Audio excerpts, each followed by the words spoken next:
thing that we've dived into already is just operations with polynomials, but it's been a single variable. And generally it's a variable x, but it's only one variable in the full or the whole expression that we're simplifying.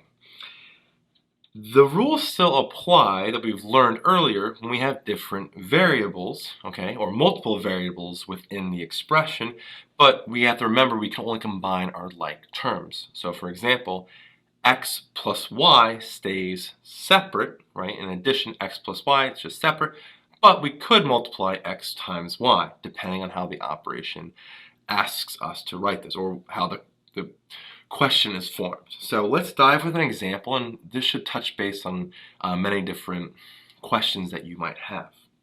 Our example here, example 8, let's multiply.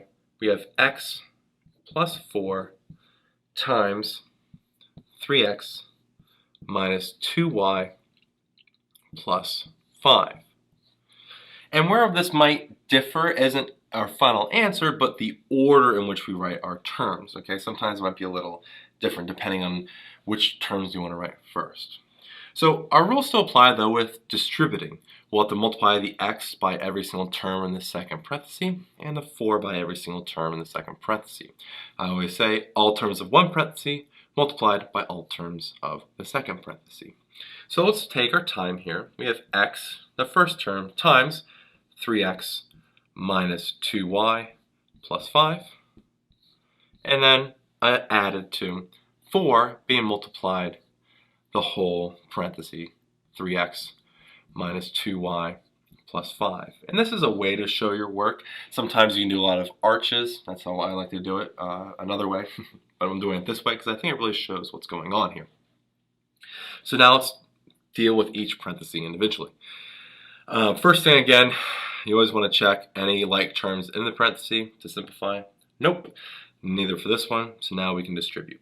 X times 3x is 3x squared, okay?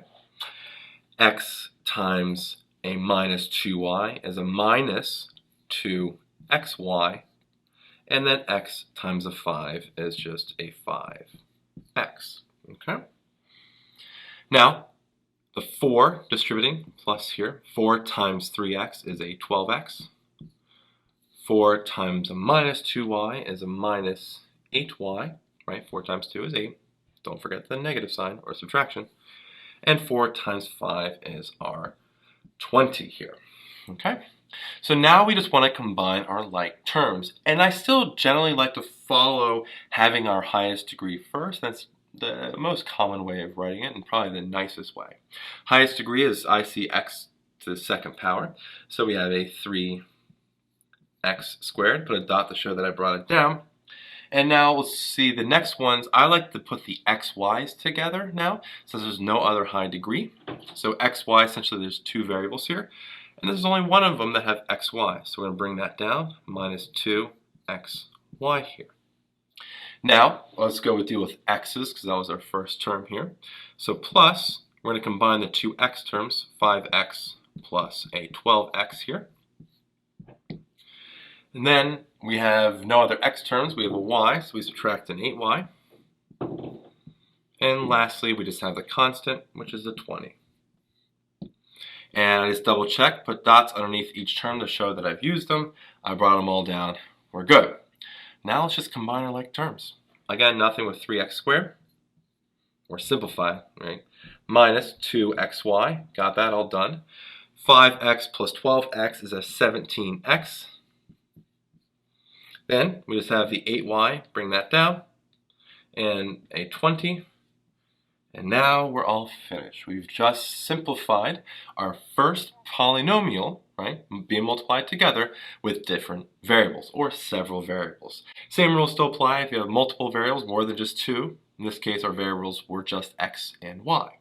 So I hope you found this video informative. If so, hit a like button down below and subscribe to our channel. That helps us make more videos for viewers like you. And as always, thanks for watching.